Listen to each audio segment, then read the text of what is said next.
সকালবেলা কাজ ছিল, অ্যাসাইনমেন্ট পড়েছিল বালিতে। সকালবেলা যাচ্ছি, শীতের সময় ছিল, ওই সময় মেলা হচ্ছিল ভূদেবের মাঠের সামনে। তো সকালবেলা দেখছি তখনও শুরু হয়নি, শুরু হবে হবে ভাব, নাগরদোলনা এসেছিলো। যাই হোক, আমি প্ল্যাটফর্মের দিকে যাচ্ছি, ট্রেনটা ধরবো। শীতের সময় প্ল্যাটফর্ম মোটামুটি ফাঁকা ছিল, আর এই দিন ছিল রোববার। তো যাই হোক, একটু লোকজন কমই ছিল। তো আমি দেখছিলাম, অনেকে সাইড থেকে বলছিল একটা কাকা যে কী মজা, কাজে যাচ্ছ, কত সুন্দর। তো আস্তে আস্তে দেখাচ্ছি যে কতটা সুন্দর। যাই হোক, ট্রেনে করে নামলাম দমদম জংশন। নামার পর আবার প্ল্যাটফর্ম চেঞ্জ করতে হবে, কারণ আমি যাব হচ্ছে বালিতে। তো 4-5 নম্বরের মাঝখানে, মানে আমি ছিলাম 4-এ।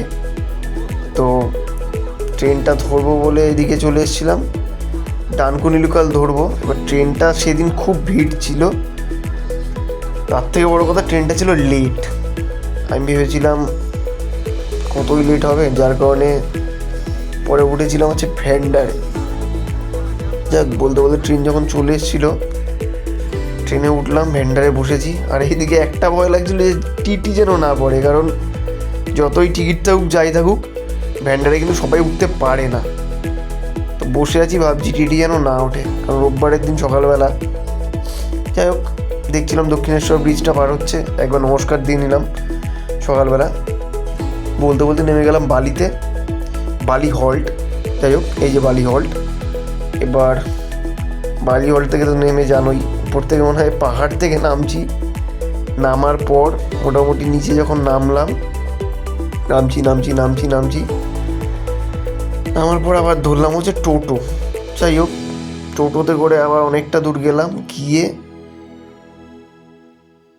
মোটামুটি আগে টোটোর কাছে গিয়ে এদিক ওদিক তাকালাম, খুঁজে পাচ্ছিলাম না। তারপর টোটোয় উঠলাম, উঠে বসার পর টোটো যাচ্ছে তো যাচ্ছে, মোটামুটি ভালোই দূর ছিল। যাই হোক, তারপর নামলাম। নামার পর একটু খোঁজাখুঁজির পর পেয়ে গেলাম ক্লায়েন্টের বাড়ি। তো অনেক ভেতরেই ছিল।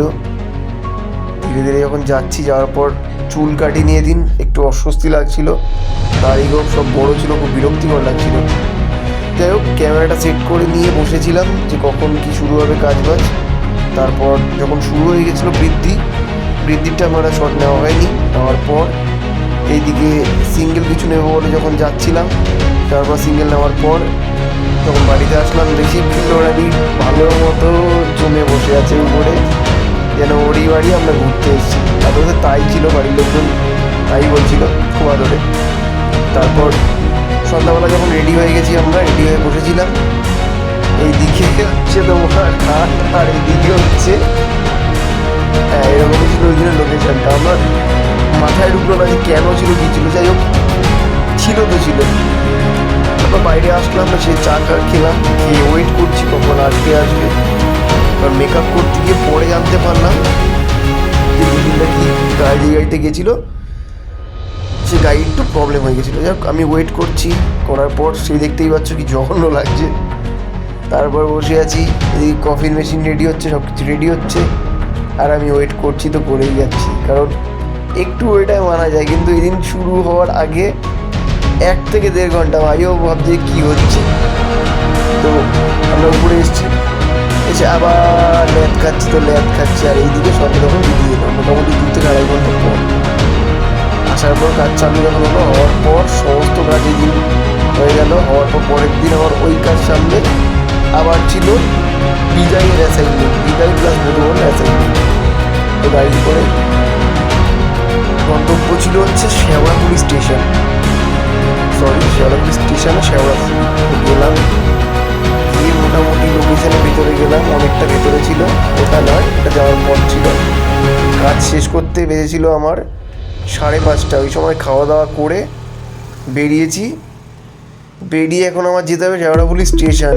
তো এখান থেকে আবার আমি অটো ধরলাম, ধরে শেওড়াফুলি স্টেশনের দিকে গেলাম।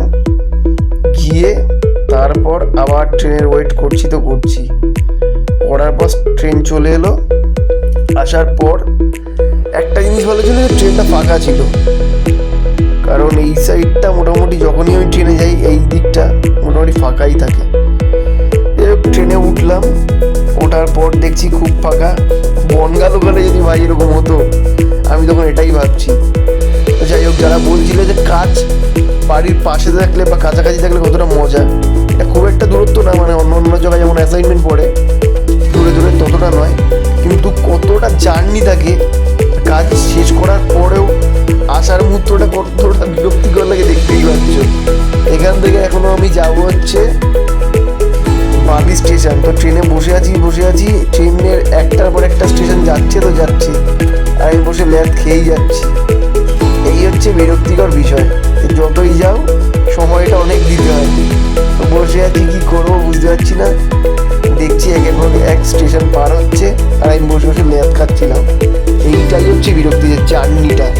আর এই দিন আমার একার ছিল, তো আসার পথেও আমি একা এসেছি। আসার পর নামলাম হচ্ছে বালি স্টেশনে। এখান থেকে এখনও আমার যাওয়ার ছিল, এইটা বালি স্টেশন। তো এরপর আমি যাবো আবার বালি হল্টে গিয়ে সেখান থেকে আবার ট্রেন চেঞ্জ করে তারপর আমি যাব হচ্ছে মসলন্দপুর।